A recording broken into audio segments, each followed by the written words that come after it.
حبايب قلبي، عساكم بخير وصحة وسلامة الجميع إن شاء الله ورشاقة حلوة. هسه تقولون على طول أنتي تصورين بالمطبخ، ليش تصورين بالمطبخ؟ أنا أحب كلش المطبخ، يعني أعوم البيت كله وأصور بالمطبخ، ما أعرف يعني أنتوا تعرفون بيت كبير، شقة كبيرة وكل شي بيها ومكانات كلها حلوة، وأني أرجع وأصور بالمطبخ. زين، فكلش أحب يعني أحب المطبخ ما إنه بأكل بس أني يعني البيت كله حتى بالنهار النهار كله إنه تشوفوني أنا قاعدة بالمطبخ. أحب المطبخ ليش؟ ما أعرف، منو مثلي يحب قعدة المطبخ أكثر من الصالة؟ أنا هيك أحب المطبخ. فتشوفون تصويري أكثر تصويري يكون بالمطبخ، بالمكان الاستقبال أو القعدة. تشوفون لما أروح أصور يا إما القطار يجي يا إما الطيور مالتي يصيحون يسووا لي يعني خربطة، فأختصر بالمطبخ. هم يعني أطيب لي وأحلالي ويعجبني أصور بالمطبخ، فهذا الشيء. فاليوم مشروبنا مشروب للسعال، مشروب للقحة، مشروب كلش رهيب. وهسه اجواء الشتويه واطفالنا يروحون للمدرسه او الكبار يروحون، او يعني احنا نطلع كبار وناخذ عدوى من هذا. اليوم مشروبنا كلش سهل وكلش طيب، حتى الاطفال راح يحبوه، بس تنطوهم اياه بالتزام، تنطوهم اياه يوميا، وراح تشوفون راح يتخلصون من السعال او القحه اللي عندهم. تعرفون بعد بالمدرسه طفل يم طفل كلهم يعني يصير عندهم فلاونزا وتصير القحه، فواحد ينعدي من الله. وكلش الاطفال لما يقحون يعني كلش انقهر، وكل امايه يمكن لما ابنها يقح كلش تنقهر عليه. فاليوم جبت لكم مشروب للكبار للصغار لكل الاعمار. هذا المشروب تاخذون للسعال اكثر من، وهم في تامينات بنفس الوقت اكثر من العلاج، يعني راح طيبكم اكثر من العلاج. تعالوا هسه اشوفكم شنو هو المشروب مالتنا. وهسه راح نبدأ بعملية وصفة للسعال أو القحة، اللي بهاي الفترة الكل عنده قحة، عنده رشح مثلي أني هواية تشكون من القحة والرشح. فحبيت انه اسوي هاي الوصفة همينة لي وهمينة انتو تستفادون من عندها. شنو هو اللي ناخذه؟ حبة تفاحة اي لون، احمر اخضر اي لون موجودة عندكم. راح غسلتها زين وراح اقشرها. هنا عندي حبيبات من الهيل، 3 حبات من الهيل، عود من الدارسيني. شوفوا ايش قداتهم هاي الكمية. شنو اللي راح نسوي؟ راح نجي وعندنا مية، اكيد المية يكون ويانا. هسه راح نجي نضيف هذولا، بس الحبوب الهيل لازم نفتحهم. راح نضيف العود ونكسر الهيل ونخليه حتى الحبوب تطلع هذا الشكل.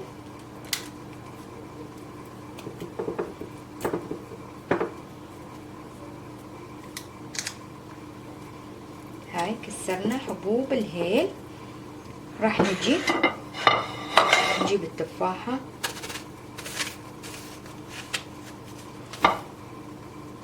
نقشرها طبعا لانه راح ناخذ قطعة من عندها ونهرسهم بالاخير ويا المشروب مالتنا. هذا المشروب يصير للكبار وللصغار، مو بس للصغار او للكبار، لا يصير لكل الاعمار. كل واحد عنده سعال او القحة يتخلص من عندها بهذا المشروب. طبعا هو اني راح اسويه الي، وقلت خلي اسوي لكم حتى تاخذون فكرة اللي يحب يسوي هذا المشروب.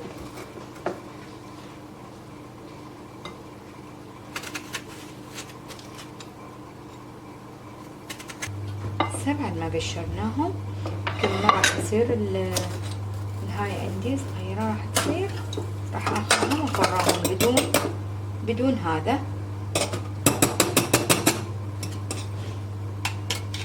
ننزل الهيل اللي بقى. هسه وين نوديه على الطباخ. على الطباخ نخليه يفور.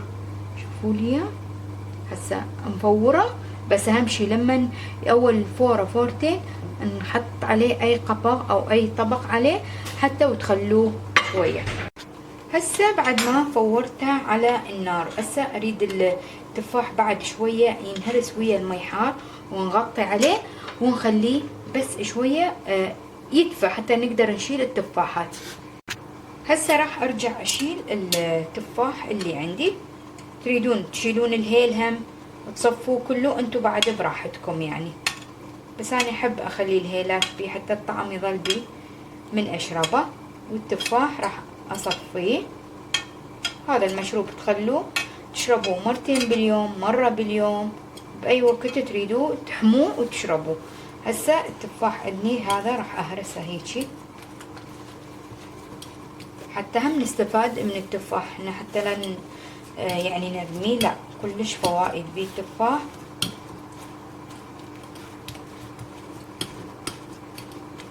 شربوه الكبار والصغار، وراح تشوفون السعال او القحة راح تخلصون من عندها، او فلونزا او التهابات بالحلق فراح تتخلصون من عندها.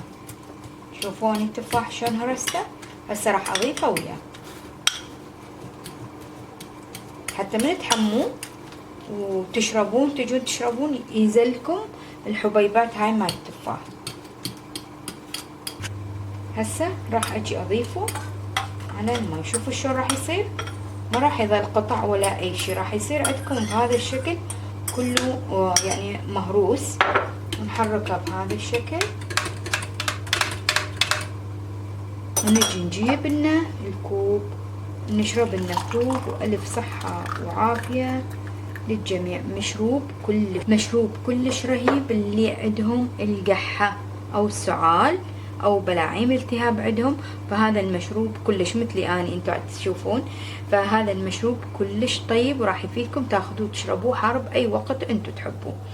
ان شاء الله تجربون هذا المشروب وانطوا حتى لاطفالكم اذا كان بالمدرسه صار عندهم القحه او السعال او التهاب بالصدر، فهذا المشروب راح يفيدهم. جربوا هذا المشروب وراح تدعوا لي والله على هذا المشروب. انا سويته الي لان انتوا تشوفون اني هم صوتي وبلاعيمي وقحه، فاني همينه اخذ بالكوب يعني باليوم كوبين، فانتوا براحتكم ايش قد ما تريدون تاخذون من عنده. هو عادي شاي يعني تقدرين حتى تخليه يمك على الصوبة وتشربين انتي وعائلتش، لانه كلش مفيد.